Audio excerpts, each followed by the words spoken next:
नमस्कार मित्रांनो, कसे आहात आपण? मी आशा करतो आपण सर्वजण नेहमीप्रमाणे सुखी असाल, समाधानी असाल. मित्रांनो, माझे नाव सुनील आहे आणि हा माझा ब्लॉग आहे आणि या ब्लॉगमध्ये आपले नेहमीप्रमाणे स्वागत आहे, अभिनंदन आहे. मित्रांनो, आता सकाळचे 9 वाजलेले आहे आणि 9 वाजता मी आता मुंबईमधील प्रसिद्ध दादर चौपाटीवर आलेलो आहे. आणि मित्रांनो, बघू शकता तुम्ही, अशी ही मुंबईमधील प्रसिद्ध दादर चौपाटी आहे. आणि इकडं हे पाठीमागं समुद्र वगैरे मित्रांनो, आणि पाठीमागं या ठिकाणाहून वरळी वांद्रे सिलिंकसुद्धा आपल्याला या ठिकाणी दादर चौपाटीवरून पाहायला मिळतो. तर मित्रांनो, बघू शकता तुम्ही केवढा मोठा समुद्र आपल्याला या दादर चौपाटीवरती पाहायला मिळतो. तर चला मित्रांनो, अगदी थोडक्यामध्ये मी तुम्हाला हा दादरमधील प्रसिद्ध बीच दादर चौपाटी दाखवण्याचा प्रयत्न करतो.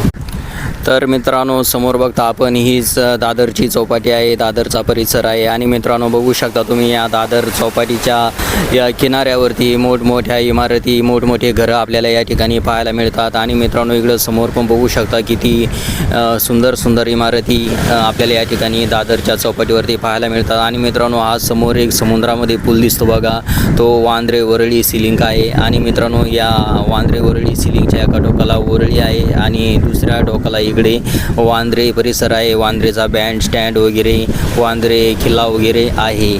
तर मित्रांनो, अशी ही मुंबईमधील प्रसिद्ध दादर चौपाटी आहे. आणि मित्रांनो, इकडे समोरच बघा, या ठिकाणी दादर चौपाटीवरतीच आपल्याला चैत्यभूमीसुद्धा या ठिकाणी पाहायला मिळते. तर मित्रांनो, या ठिकाणी बघू शकता तुम्ही समुद्राच्या काठावरती या ठिकाणी मोठमोठे दगड वगैरे सुद्धा इथं प्रशासनाने टाकलेले आहे.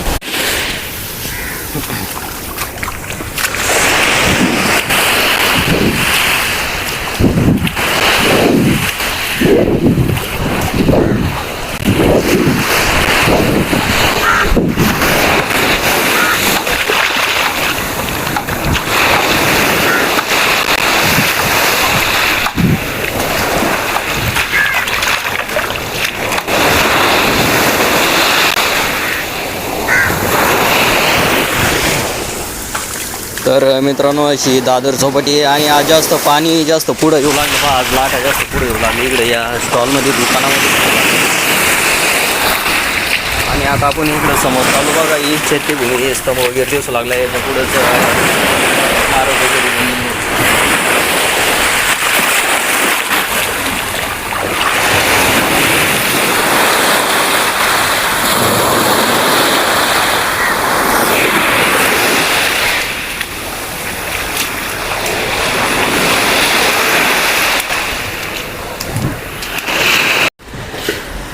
तर मित्रांनो, आपण आता दादरमधल्या चैत्यभूमीसमोर आलेलो आहे. आणि इथं बघू शकता तुम्ही, असा स्तंभ वगैरे इथं चैत्यभूमीसमोर बनवलेला आहे. तर मित्रांनो, बघू शकता तुम्ही पाठीमागं समुद्र वगैरे सुद्धा आपल्याला इथं चैत्यभूमीवर आल्यावर पाहायला मिळतो. तर चला आता आणखीन समोर जाऊ, स्मारकासमोर जाऊ आणि पुढं चैत्यभूमीचा परिसर आणि समुद्र कसा आहे ते पण आपण थोडक्यामध्ये बघू. तर मित्रांनो, आपण आता चैत्यभूमीसमोर आलो आणि समोर बघू शकता ती कमान वगैरे दिसते. मित्रांनो, तिकडं चैत्यभूमी आहे आणि असा परिसर आहे बघा चैत्यभूमीचा. आणि इकडं बघू शकता तुम्ही हे वरळीचे घरं वगैरे आणि वरळी सिलिंकसुद्धा आपल्याला या ठिकाणी पाहायला मिळतो. आणि इकडं समोरवरती बघा, इथं गार्डन वगैरे बनलेलं आहे, व्ह्यू पॉईंट बनवलेला आहे. आणि इकडं या समोर बघू शकता हा स्तंभ आहे चैत्यभूमीवरचा. आणि तिकडं पाठीमागं काही झाडं वगैरे दिसते, ते संत ज्ञानेश्वर उद्यान आहे पाठीमागं. तर अशी ही दादरमधली चैत्यभूमी बघा. आणि इकडं ही चैत्यभूमीसमोर इकडं दगडं वगैरे टाकलेली आहे समुद्राच्या काठावरती. आणि इथं भरपूर स्टॉल वगैरे बघा, दुकानं वगैरे सुद्धा आपल्याला या चैत्यभूमीसमोर पाहायला मिळतात.